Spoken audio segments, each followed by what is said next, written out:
Should we go ahead and get started? Sure can. We're good to go. Okay.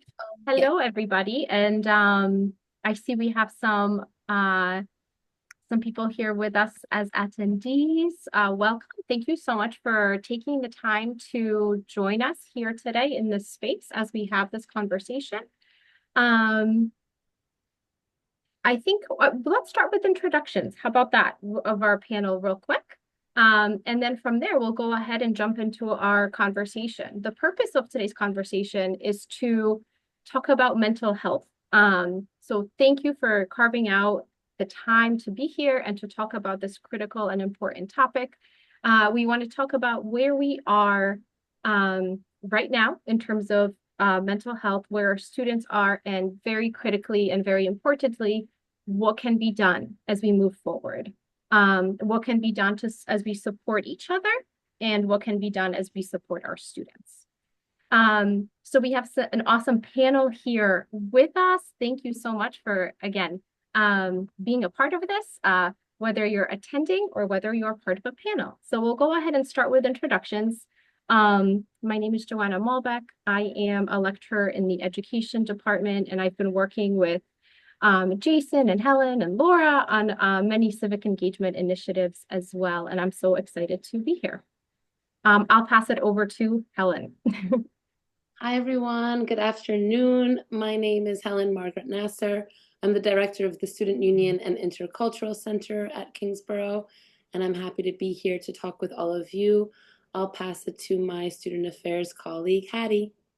Hi, good afternoon, everyone. My name is Hattie Elmore. I'm the director of Access Resource Center and our New America Center, and I'm extremely happy to be here in community with you all. I'll pass it to Laura. Thank you, Hattie. Hello, everyone. Thank you for letting me join this party today. My name is Laura Scheiber, and I'm an adjunct. I teach in sociology and behavioral sciences and in education. And I'm excited to make some magic together, some community magic. Jason, take it away. Hi, Jason Leggett, Behavioral Sciences Associate Professor and Co-Director with Joanna of the Center for Civic Engagement. We did some work this last year with Sharon Warren Cook, our interim provost, and looked at different ways of combating or working with mental health problems. And so we're going to talk a little bit about that today, as well as some of our conversations with community members and what they think is most important for us to think about with our most vulnerable populations. Okay, awesome. Thank you so much. And again, we have such a great panel, so thanks so much for being here and being a part of a conversation. And I'll just open it up for dialogue with, if you could share a little bit about the work that you're doing and the impact that it's making, the work that you would like to do. Go for it. Who would like to start? I can definitely start. Yes, awesome. I was hoping you would. So. I'll break the ice. Nothing about me is shy. I love it.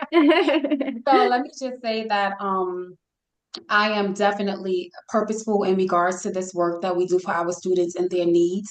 I come from a compassionate, caring, and loving space, and that's what I create here.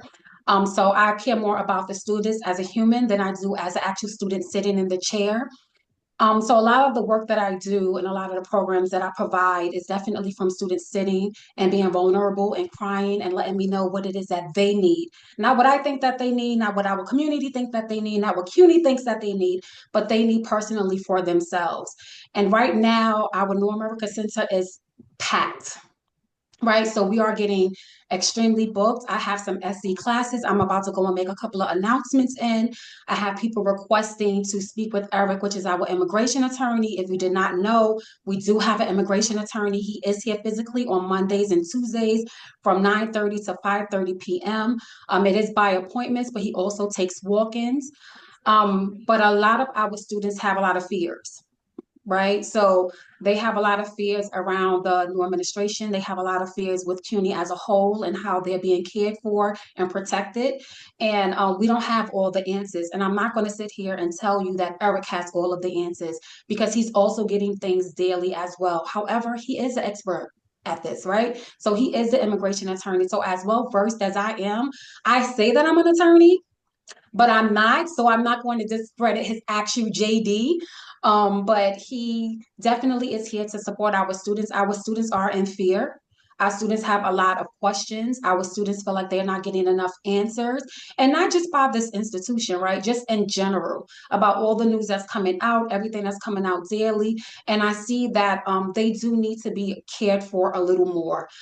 We do need to de-escalate some of the fears. And I try to do that by letting them know we have an immigration attorney, letting them know the services that we have. As you all know, and if you don't, all of our services are free. Right. So if something needs to be paid for, if it's an application, if it's a form, if it's a letter that they're being given, if someone is coming and asking anyone any questions or anything like that, that is what we are here for. We have a walk-in policy, which means students can email, call, or just come to the office to come see us to make those particular appointments. I did try to do this as a community and do this on a larger scale, and offering it to everyone. Unfortunately, I was not able to do that. However, I'm here to let you know that I am doing that at a micro level. And when people call on me to come to the classrooms, when they ask for Eric to be present, he's only here on Mondays and Tuesdays. However, he does make himself available on other days if his schedule allows, that we are here to support our students and to let them know that we care about them as a human, as opposed to just thinking about the student sitting in the chair taking that course. Yeah, one of the things we also wanted to talk about is kind of upcoming activities. So maybe Helen, like kind of building on what Hattie was talking about, if you want to talk about the interfaith work we're doing next month, and specifically the immigration kind of theme that we're going to be taking up with that. Sure. Hi, everybody. So, again, the Student Union Intercultural Center is fairly new-ish. It started in 2017, and the beauty of that is that I've been able to shape it in response to things that I have found to be lacking at Kingsborough. So, as we know, institutional change can take time, but I can be more quick in my responses and my reactions and develop programming to support our students. So we have our You Belong Here series that's in response to really naming our students who are in need of support, rather than thinking of them as data sets. We're calling them out, bringing them in community with each other, and letting them know exactly what we have for them, and letting them know exactly that they are not alone and that we are here to support them holistically, take away any stigma they might have about the identities that they bring when they come to Kingsborough. So one of those is around DACA and undocumented students, to again let them know that, and again, that one, I'll be honest, is one of our least attended, right? Because it's hard for students to see a sign on a wall or an email and say, this is a safe space for me to walk into. But that's never going to mean I'm going to stop doing it. Because again, a student's going to see that sign, maybe the first semester they'll be skeptical, but they might see that again the second semester and say, oh, okay, cool. Like they do have this stuff for me. Even if they don't have the courage to walk into the space, my hope is that they'll see the email, read the flyer, and at least know that we acknowledge their presence and know that we are creating spaces for them. So that's why I continue to stand by the You Belong Here series, especially to kind of create that visible space for students who might be searching for it. So I'm going to send emails out. So no need to stress about all the dates that I might be throwing at you. But we're going to have our You Belong Here series next week. We'll also be doing 2 trainings as we do each semester for our Undocu allies. So if you are wondering how you can support our DACA and undocumented students in this moment, again, we don't always have all the answers, especially in a climate like this. But it's important to also share best practices with one another, know who your resources are. We do rely heavily on Eric as our resident expert. We do not give out legal advice, but you can certainly give plenty of support to our students. So we're going to be having 2 of those in the upcoming weeks. On April 22nd, we're going to be having an interfaith and immigrant story exchange. So again, having students get comfortable telling us their journey, telling us their story, not again thinking that that's something they should be ashamed of, and doing that in celebration rather than hardship, right? So they should be proud of how they got here. They should be proud of the struggles that they've endured and their persistence. I always like to share that one year at graduation, you know how our students decorate their caps for graduation. There was one student that had decorated and said, "I ran across the border so I could walk across this stage." And I did not know who this student was, but you better believe I went up to her and gave her the biggest hug. So again, our students don't need to know who we are, but we have to keep establishing opportunities to let them know there are people on campus that they can trust, that they can turn to, that they can unload a lot of the burdens that they're carrying with them. And it's an honor when I'm able to be one of those people for our students, and let our students know that it's not just me, that it's Hattie, that it's Jason, that it's their faculty members. So it's important that they know that. We're also going to be having in May a presentation, a mental health workshop with Dr. Michelle Taylor, who's an activist. And again, hands-on. Our students don't need to be lectured at. Our students don't need to be sitting and hearing from people that have nothing to connect with them for. So it's important that our students are learning the tools, developing the tools and the skills, and sharing it so that they can put it in direct application with the things that are very real that they're struggling with. So that's a bit of a handful of the things that we're working on this semester.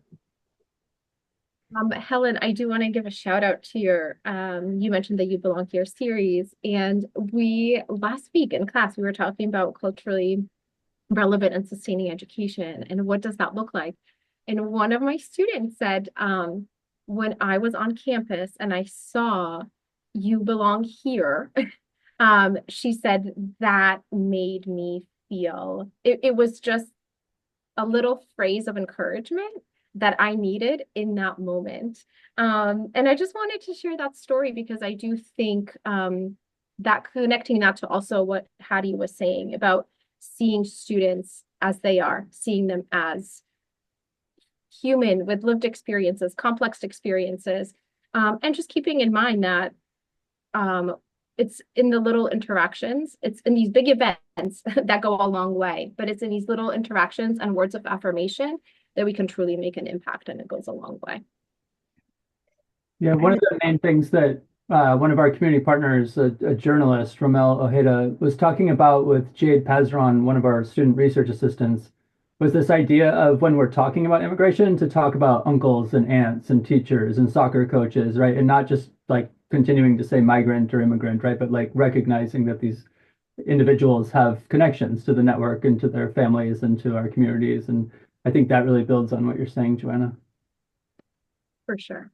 If I can build off of what Hattie said, and Helen and Jason, so a lot of what you talked about, I think about what can we do in the classroom. I think the classroom is one of the most radical spaces where we can bring community together. And as Hattie said, make sure that we're looking at students as humans and seeing them.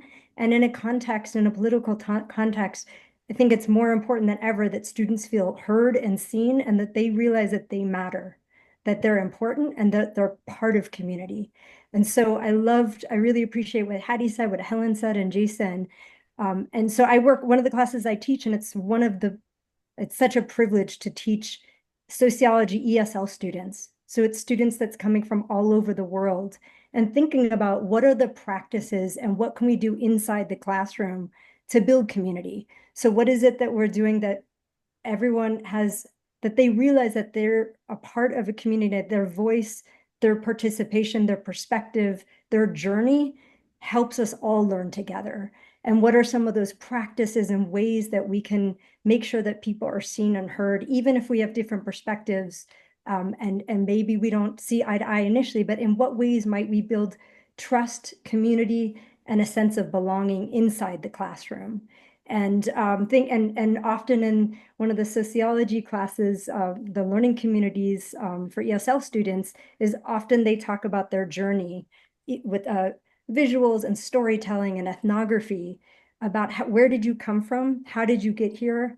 Who was part of that journey? Like what Jason said, family, and why is it important to hear their stories, and how does that contribute to the Kingsborough community? So it's interesting. I love hearing how there's how we're talking about different spaces within Kingsborough that we can create community together and support immigrants during a time where a lot of political stuff is happening that might impact mental health. So, and I know, Joanna, you and I have worked also on projects in class that not only just elevate student voice and understanding that they matter, but in what ways can students contribute to making a difference at Kingsborough in their communities and beyond?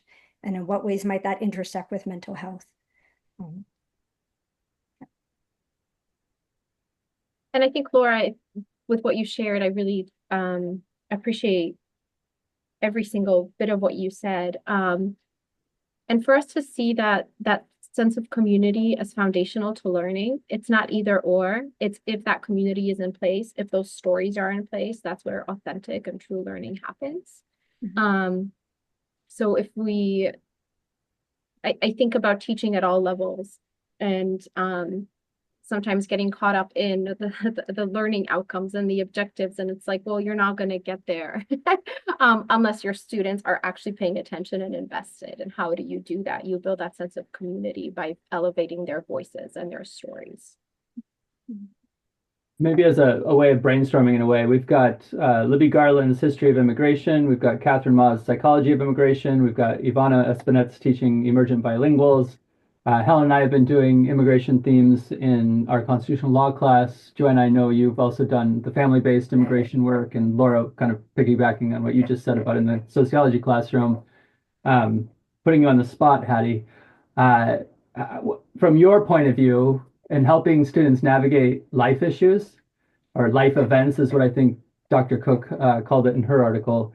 What would you recommend that we do to think about infusing health literacy into those classroom environments, since we're dealing with so many immigrant students who are now facing all this uncertainty? Like, health doesn't necessarily the first thing that they're thinking about, but I think just in the last couple of weeks, mental health in particular has been an ongoing challenge with the students I'm working with, who I have that trust with, and we're talking.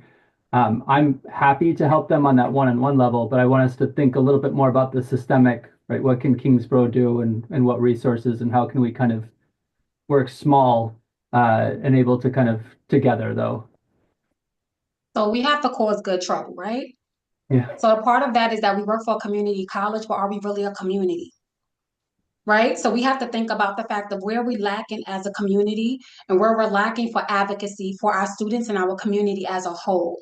I think that sometimes people become so fearful of their self, right, and their personal agendas and where they want to be in a particular place, that you forget that you work at a community college when we have one of the highest international populations.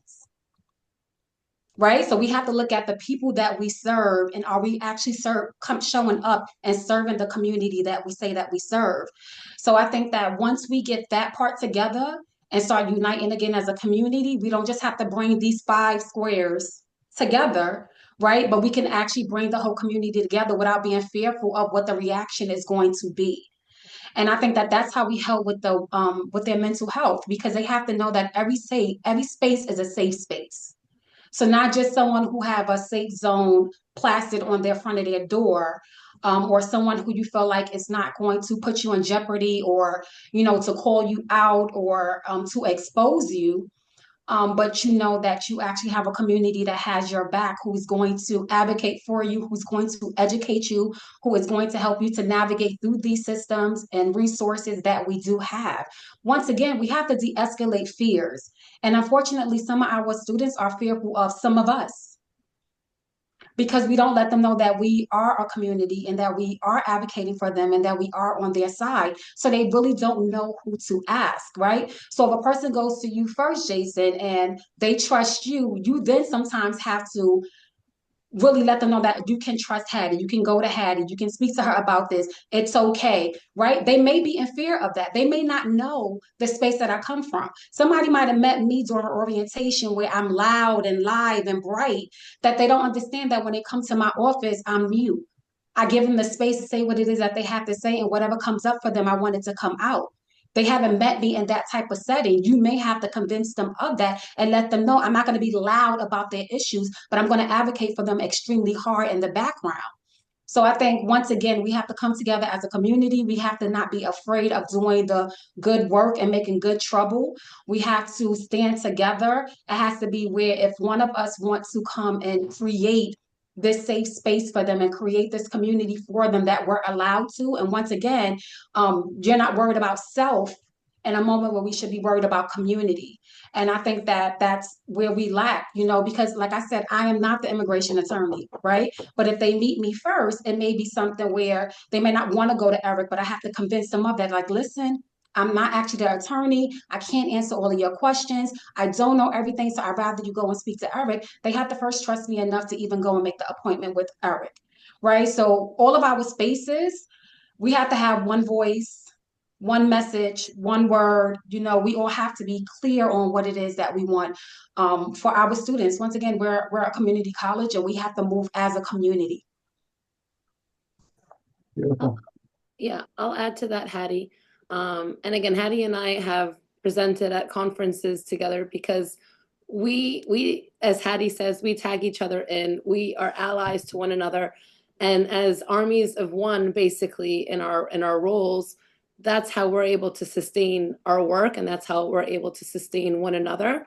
But I think it's also really important that in that community, we don't just deflect and say, "Oh, Helen's got that covered. Helen's got immigration. She's got the undocu ally. She covers that. We're good." Or to say, "Hattie's got it covered. She's good. We're good." It has to be our walk and talk. So not just the community, but the culture. And our students shouldn't just wait to come to Helen or Hattie and feel that sense of belonging and that validation. They should be able to find that as soon as they come onto campus and not go looking for it, not to stumble upon it, not to feel coerced or compelled. So I think that's something that we need to keep working towards, making sure that we are all carrying this baton and this mantle so that way we can support our students and not just assuming that it's sufficient for one person to take it on.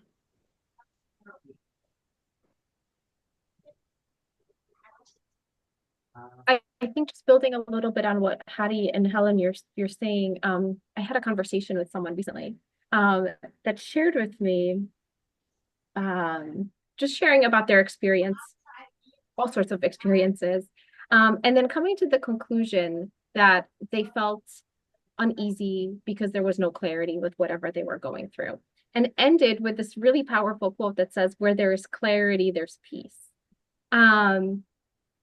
And I think for us at this time to collaborate, as you're saying, collaborate and make sure that we are on the same page and providing our students with the same information, with the same advice, is critical at a time when our students are truly very fearful.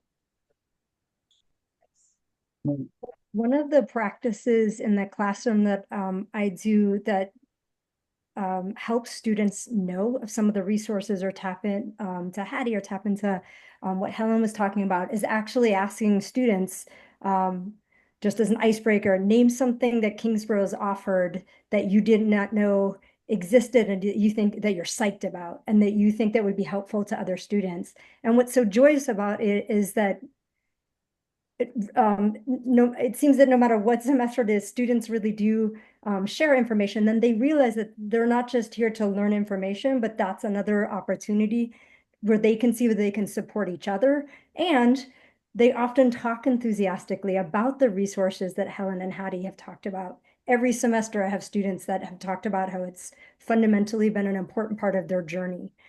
So it's just a small practice in the classroom of how do you get the students to talk about in what ways has this impacted them, and that helps build community. So a shout out to Hattie and to Helen for all the amazing work, because yeah, we hear about it in the classroom. So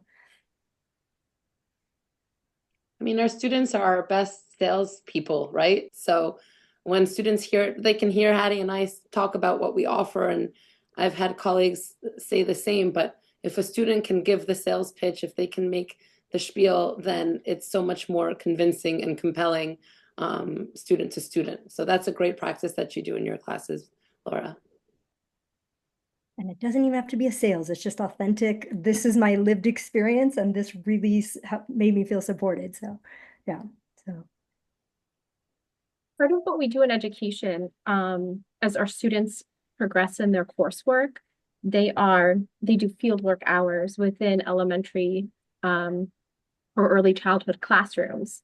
But in the foundational course, their fieldwork hours, what we count towards their hours is actually exposure and attendance to on-campus events so that they become aware of these services that are there for them. And I've always wondered, like, I think from reading students' journals, it makes a big impact as they reflect on these experiences. And I wonder if like something like this could be implemented beyond education, where they're really, as part of coursework, they are encouraged to explore their resources on campus. Because you don't know until you know. And it's not until you know, then it starts spiraling and you find out about something else that may serve you, that may help you. And to know before you're in crisis too, right? You know, because when you're in crisis or something difficult is happening, you don't know where to start. So how can we reach our students to know when it's a rainy day, unfortunately, like today, where can they go? What can they do? Who's there to support them? And start now, you know? So again, we always have to be proactive. And I think that's one of the things that I insist on, is that we can't keep being reactive when we're doing this type of work. It has to be deliberate, intentional, proactive, and part of our fabric, not when we have a crisis that we have to respond to. It should be all the time the same message that, you know, you could just come in when you're not feeling so great, and then we can work towards that now, you know? A lot of that work that we've done, Helen, about kind of developing student agency has been based on those technical skills of, you know, being able to advocate for themselves, but through technology or through making a flyer or through leading a team or through, right, giving a presentation. I know that we all have done work in transformative learning theory. And so I'm thinking like those technical skills, I'm assuming, Joanna, you're doing that in the education club as well. Like there's lots of places on campus where we can practice those technical skills that then allow for those students to have those transformative moments. But I'm noticing that in our focus groups, what came up was with the community partners was that they were concerned about information overload. So I'm kind of just wondering, like, how does the work you two are doing in critical media literacy kind of meet that like technical skill approach as well? Which I totally understand. I'm putting you right on the spot, right? Just thinking about this now, right? Joanna, you want me to hop in, or do you want to hop in? Go for it. If you Yeah. So Joanna and I have been part of a project called Computing Integrated Teacher Education, which is about if you have pre-service teachers that want to become educators in our technological world, what are the skills and capacities do they need to know to work with, through, and against technology? And so that project has really informed the way we've been thinking about critical media literacy skills or critical information literacy in the context of our digital world today. So some of the things that we've been experimenting with in our education courses is, one, just starting out with understanding, getting a baseline of where students are in terms of where do they get their information from digital sources. What does that process look like when they're consuming information and processing it, and then in what ways, how do they process the information that might inform then what they produce or put out in the world? So in the courses we've been teaching, we've really focused in on also with the world of misinformation and disinformation, what are some capacities or processes that students can engage in to help them critically take a look at where are they getting their information from? What might be the ideologies or the sources of information that are informing the information they're taking in for projects?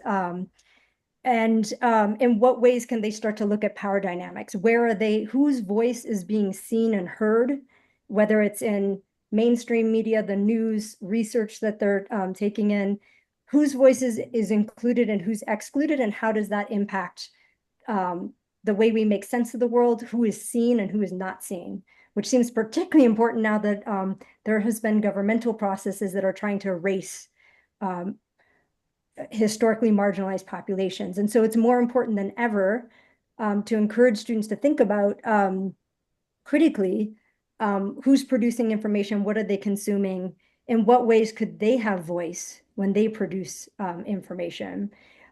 So we're working on that. We're doing some work, especially I know generative AI has been a topic of concern, which has broken down some of the things we're hearing from students is how the whole AI conversation is breaking down trust between faculty and students. There's been this conversation about cheating, and how do we move beyond that? Because it's breaking the social fabric on campus and a sense of trust. If people feel like they're being accused of something that maybe they are or aren't doing, or if faculty lose trust in students, what do we need to do as a community to help understand in what ways do we navigate these emerging technologies? And how can we do it in a way that doesn't shame, but we're really supporting students and understanding what's actually under the hood of this new technology, in what way, how does it work, so that we can understand in what ways is it elevating certain groups and might be just reproducing power dynamics and biases that already exist. And how can we empower students to understand how they can navigate this new world? And so that was, yeah, Joanne, I don't know if you want to add anything. And that's all baked into a project on advocacy. So students will pick a topic that they care about, a social issue that they care about that's meaningful to them, and do research on that topic and figure out how can they make a difference through social action, and what can they do, how do they want students to get involved, how can Kingsborough be involved on a social topic they care about. But to do that, the advocacy work, first there has to be research. And so it's all kind of baked into a project-based learning to think about critical media literacy as it informs their advocacy project that they work on. And Joanne, I don't know if you want to add anything to that, but That was amazing. I just, as I think about the work that we're doing with Scite, just how critical, we've been collecting a lot of data as well in terms of what is it that our students are learning from this project. What is it that we can do better? Where is it that we can improve? And it's been really, it's really interesting to see how students define digital literacy. And something that we really want to encourage our students to do is to use these platforms to elevate their voice. Because it's one thing to consume what's out there, right? And it's another thing to contribute and to produce. And in order to do that ethically, as well, for a cause that they care about. And I just want to kind of backtrack a little bit. Jason mentioned something that's so critical. He mentioned information overload, which is something that came up in conversations that we had with our partners who are working in community, which links back to what Helen was saying. When someone is in a point of crisis and we give them all this information, how much of it is it that they're actually retaining? And I think it's so critical for us to, I think sometimes when we work with others and we're passionate about something, we want to make sure we put everything down on paper. We have everything covered. But we should be always asking ourselves, no, what is it that they would get out of this, right? Seeing it through their eyes. What is it that they would get out of this? And what is it that I should share with them that will actually resonate? Because our brains will not remember all this information coming at us. I love stories, so I'll interject a little story here that really relates to this, to our project, Laura, of using technology mindfully.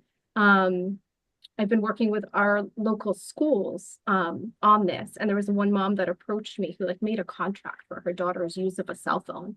And she said, what do you think of this? And she literally wrote down 20 different points. She's like, am I missing anything? And I'm like, no, you're not, but that's the problem. Because how much of this is your daughter actually going to remember? She's not going to remember any of this. So take this. What are your key 3 things that you want her to keep in mind as she uses a cell phone? and write those three down. And then if you want supporting ideas underneath, you can. But instead of thinking, how do I get all this information to this person? You should be asking yourself, how do I present the most critical information in a way that will make an impact? I want to give a shout out to my friend Hattie here because I think she's an expert at this on LinkedIn. I always feel better when I see her post. So I know like the one that always stands out for me is Morning Glory. Yes, me too, Hattie. My Thank child. you. So I feel like, I mean, it works for me. I have my own struggles with mental health. So I'm wondering like how do you think about this when you're creating those posts? I mean, you're very, very talented at it. So I'm wondering, what's going through your process and what can others kind of think about when they're doing it? Um, I always put my stuff to the side, right? So I'm a social worker by trade. However, I'm a lover of humans. And I understand I'm an advocate for not being okay and stating that you're not okay. I'm an advocate for you asking me how I'm doing and willing to sit there and listen to me say anything other than I'm okay or I'm good. I'm going to tell you how I'm feeling. So I always tell people, don't ask me how are you doing if you're not willing to be present for me to answer and respond to that question.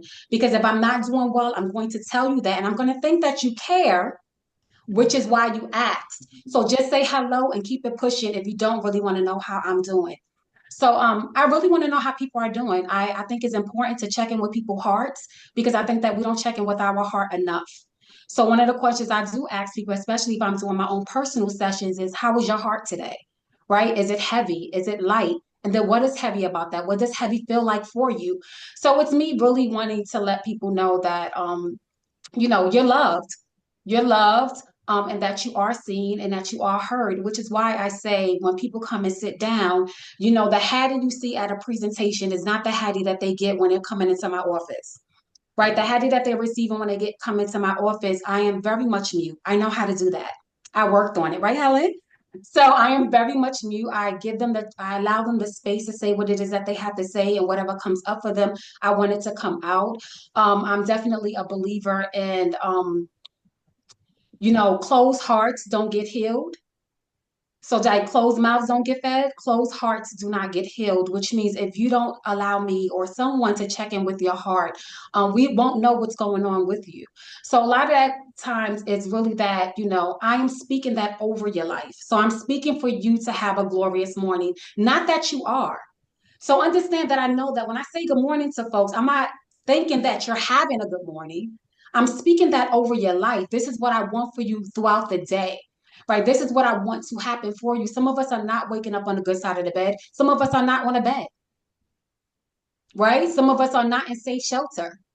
Sometimes this institution is someone's safe haven. Right? Their good morning did not start until they walked into this building. Right? This goes back to that community and who actually cares. So I'm thinking about people and I'm selfless. So I'm not thinking about myself, but I'm thinking about what others need. So a lot of times in that post, it also be for me.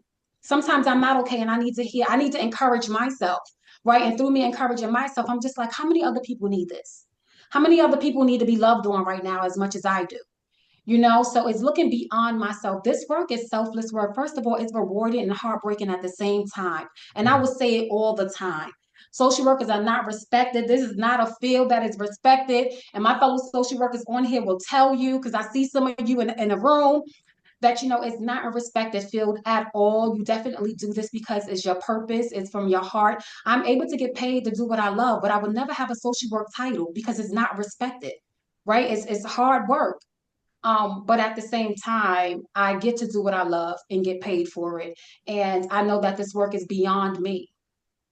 It's beyond me. So I'm able to show up for other people, even if I need the space to be shown up, like, Helen, let's go for a walk. Because at this point, I'm not okay, but I have to check my stuff at the door all the time. And I think that that's what we need to do as a community. We don't have to be in one of our students' situations to have empathy or to have sympathy or to just to be able to understand, right? Because we encourage them to sign up for the classes, we encourage them to pay that tuition, we encourage them to participate in certain things, but are you worried about that human? Do you know what they may be going through? right? It's not your student who went from an A to a D and now you're concerned because your roster is not looking like these scholars, but it's really trying to figure out like what happened, what's going on with you. So I think that is important that we, and then also checking with your own heart. I think it's very important for us to sometimes be still and to see what we're going through, because sometimes we can unintentionally take our frustrations out on folks, and that stops us from doing the work, right? Because we're human. We're all human. And let me tell you, if you met me on an attitude day, you don't want to meet me on an attitude day, okay? I'm not all giggles and smiles all day. All right. So, but there's times when I really need to just like take a walk. I need to, grab that Snicker bar. Like my sugar got too low and the fluff needs some food.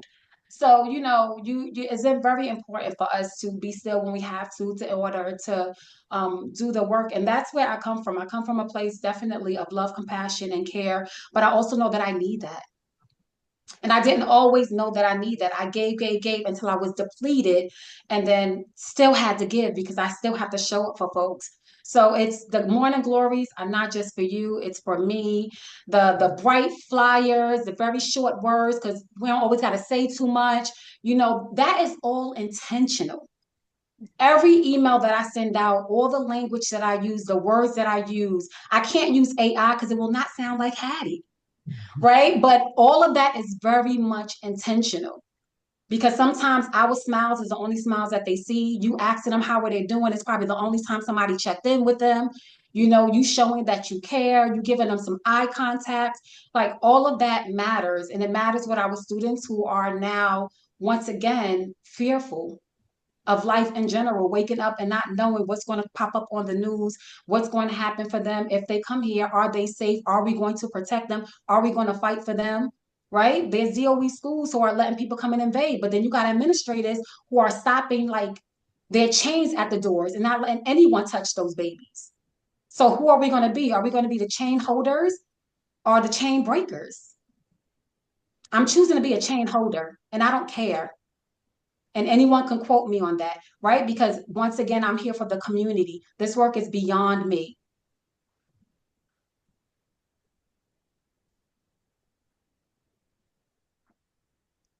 I just want to tap in, Hattie, I think you just are an embodiment of what it means to really care and what it means to beyond, like you said, and building community and making sure that students feel heard, seen, and loved and appreciated. And again, we're just talking about different spaces across Kingsborough. And so things how might this look? How can we tap in on each other and support each other? And I'm thinking of things that happen in the classroom that have been, that resonate with what you're talking about. So things like even before classes start, asking students, tell me a little bit about yourself. Like, what other responsibilities do you have going on? So that before courses start, we can have an understanding of what's happening in students' lives, and we can show up or instead of being punitive or making assumptions, we can work with students about what's going on. And that check-in, Joanna and I work with future educators. And so I'm sure, Joanna, you do as well, but in class talking a lot about self-care and we care or community care. So actually coming up with what are some of the strategies or what do you do to fill that cup up when you're feeling down, and who do you turn to, and how can we learn from each other about strategies to lift each other up, and having space, having those check-ins on rosebuds and thorns, or just check in on how are you doing, temperature checks on how people are doing, and then working with that in the space, and then community norms, having the students decide what do we need. So this at the beginning of class, before the course starts, asking students, what do you need in order to feel safe and excited, and that what do you need from yourself and what do you need for others to really show up? And then what do we want to keep out of the space? And how are we going to hold each other accountable to make sure that we continue to have this community strong, thriving? But it's not a top down, we're all in this together. So I don't know if any of this resonates with Hattie or Helen or Jason or Joanna, but just thinking of ways of what are the strategies that we build community and make sure students feel heard and seen, and what are the strategies so we can meet students where they at, and give them the supports that they need so they can thrive. So I don't know if there's other things. Yeah, I'll just add, I mean, when Hattie is a trained professional, right? Like she knows what she's doing, and not all of us are trained in the same way that Hattie is trained. So what comes so naturally to her can be something that's difficult for others.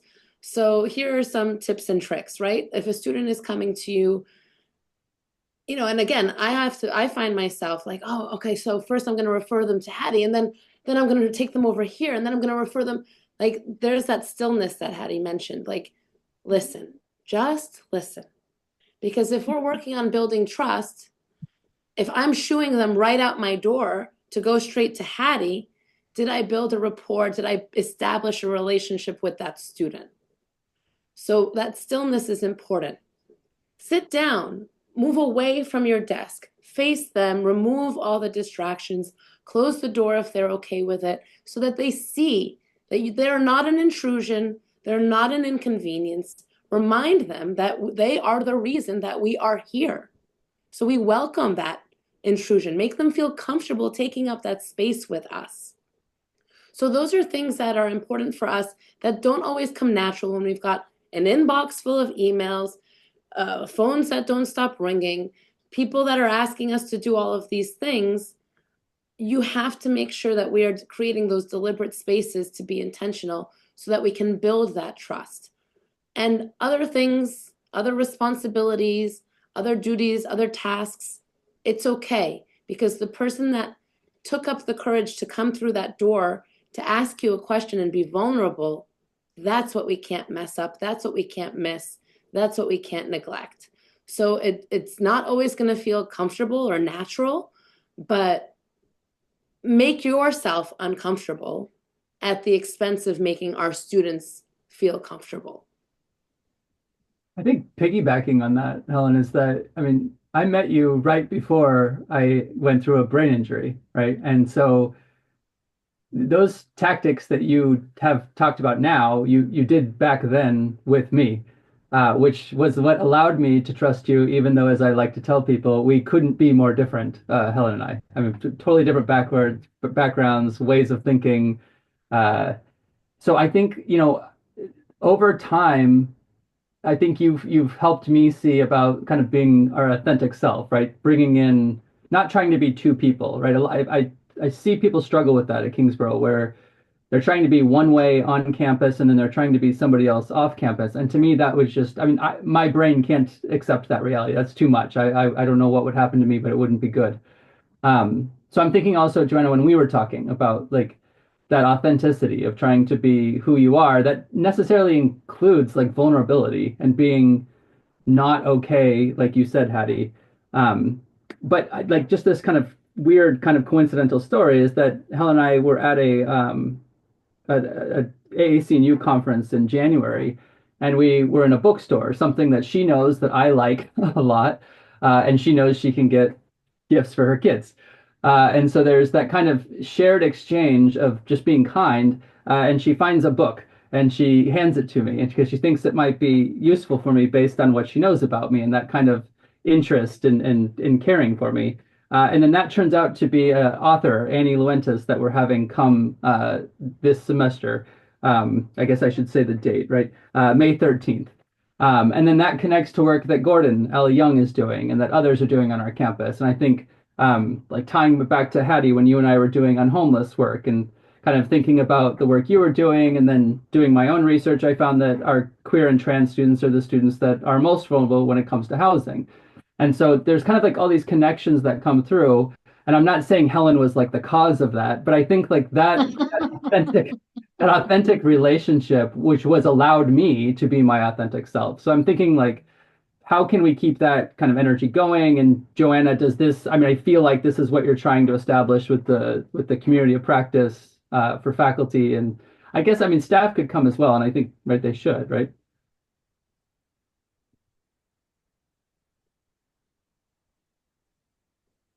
Do you want me to jump in about the community of practice? My mind is still going. I'm still thinking. Okay, I wasn't sure. I want to let you finish your authentic statement before I jump in. I want to be intentional. This is what I mean when I freeze on Zoom. It's not the technology. It's just me. I just But I'll jump in. I am doing a community of practice this semester that I'm really looking forward to. And Ryan has been sending out information about the different faculty development groups. And I am doing one on civic learning and democratic engagement. Our first meeting is actually this Wednesday. So if you're interested, please come by. But my goal for the space is for us to engage in conversation and like truly authentic conversation and to connect over our interest to figure out how do we engage in our communities at this very critical time. So hope to see some of you there. If I can also just give a shout out to Joanna or something, I very much appreciate your practice and Helen and Hattie from what the little that we work together is what I'm seeing. What I really appreciate about Joanna's work is that her work is informed by students and is often in partnership with students. So making sure that the practices are thinking about what we're doing and how we're approaching students' needs, community needs, what's working, what's not, is very much grounded in student experience voice, and that they're an active participant in the process is so important. So yeah, if you do anything with Joanna, just know, spoiler alert, it is going to be deeply based in the voice and experience, the lived experience, and the collaboration with students, because they should be center.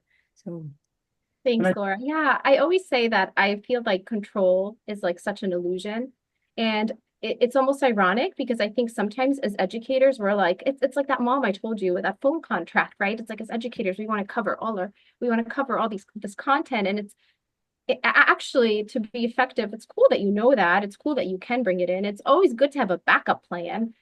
But instead of just going in with this content, like go in open and ready to listen. And let things unfold. Yeah, I have an idea of where my class is going to go every time I teach, but I don't really know. Because I kind of let the students take it in whatever direction makes sense for us as a community in that moment. And it's hard to give up of control in a lot of ways. But it's so refreshing and it is so rewarding. All right, I love that. I could go I on love and that. on. Yeah, I think if you get a chance to look at our resources and our work that we do with Bernice, who's one of our Campus Compact people, and Joanna's taken full advantage of Campus Compact, and we even nominated a student who won a Camp Newman Fellow, Maria, who's going to be working with us as well. If you look at the toolkit that Bernice put together, this idea of like flexibility is central to place-based community practice. And so I think if we're thinking about now, how do we take this sense of community that Hattie got us on this track of thinking about it amongst ourselves and on our campus, what do we think about taking that now out into the community? And I think one person we've got helping us think about that is Parker Whitehead Bust, who again, connecting through AAC&U. So these kind of things, these networks that are beyond our college are super important, connecting us to other people. But she's going to be doing 3 workshops on campus using socially engaged art practices and dance and movement in particular. And so I'm really thinking about like movement in that way then, right? Like how do we move from the campus out into the community and kind of take these ideas with us, if anybody has some concluding thoughts.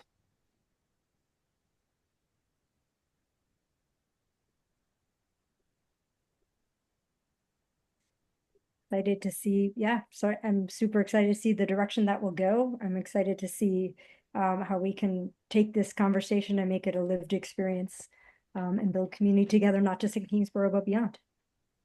And I think just, Jason, to your point too, of like, how do we take this and take it into the community? And it goes back to our students, right? So speaking of Campus Compact, I nominated one of our education students who's now at Brooklyn College, who is amazing, Maria Perez.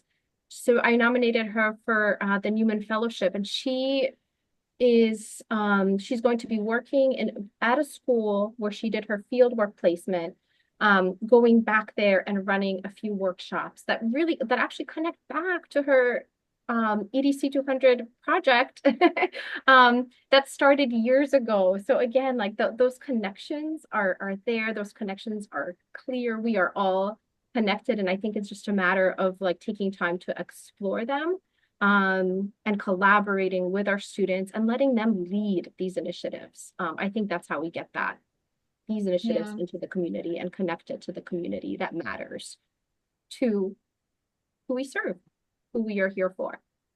I think it goes back to Joanna, in regards to the word control and how we make this bigger and macro and larger than just us is by not thinking that we have to facilitate everything. We have to control everything. It has to be mine, mine, mine. The great thing about from my office is that I collaborate with everyone. Right? Because once again, this work is bigger than me and it's about community. It's not just about Access Resource Center and what am I doing here. Even when I have an event, I call on a group of people to help me and to be a part of that. I don't care if they're taking pictures for their office and showcasing what's going on. I don't care about that. Just come and get this food I'm trying to give you. Just come and get these resources that I'm trying to give you. So my name doesn't have to be attached to anything because it's bigger than me. So I think that once we let go of control and feeling like we have to be the name and the face and all this other stuff, and and we want it to be bigger than just our little department or whatever, that we have to be okay with not having control. A lot of my partners are outside organizations who come in here and do the work for free. These are nonprofits who are taken away from their agencies to provide a service for us here because I cried and told them I cannot afford to pay you, but my students need you and this work is bigger than me and I cannot let them down. And they do it. So definitely blessed for that because people are paying for a service. The tax services, other campuses are paying for it. So yeah, we get it one day a week, but it's free. It's free to us and free to our students. So I will continue to beg and cry and advocate for our students because once again, it's bigger. And it's not Kingsborough who's doing it. It's Single Stop USA. It's a whole totally different agency, right? But once we don't want control over something and, oh, let me get the funding for this because it has to come from Kingsborough and it has to have my name attached to it and a grant has to come from me because I need to be recognized. I don't care about that. I care about continuing to give free services to people who deserve to have it for free and not to pay double taxes. Right? So I think that, Joanna, the word control is like, that just sparked everything. And I think that if people thought like you did, if people thought about going into a classroom and just doing group type of work where you're the facilitator, but everyone is running the ship and you're just making sure it stays in control in that way where people are respected and heard, I think that that's beautiful work that you're doing. And I totally respect that. I think that we have too many controllers here, right? I consider myself to be an alpha female, but I'm also submissive. I'm the best of both worlds, baby. I'm the best of both worlds. I could be alpha and submissive. And because of that, I get it done. Because of that, any student that come here is seen, heard, and they feel loved. And that's all I care about at the end of the day. So I love that you do that. I love that you use that word. And I love the work that you're doing. And I totally respect you for that. Thank So you. thank So much you. respect to you and all you do and all of our panelists. And I can't believe it is 2:00.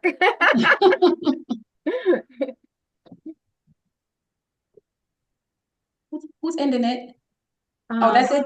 I think that might be the end. But thank you so much for real. All the work that all of you do is truly inspiring. So to be in this space to share and to connect is awesome. And thank you so Yes. much to all that attended. Please reach out to us and please collaborate. Let's build this community. Yes. Thank y'all so much. Thank you. Take care. Everyone.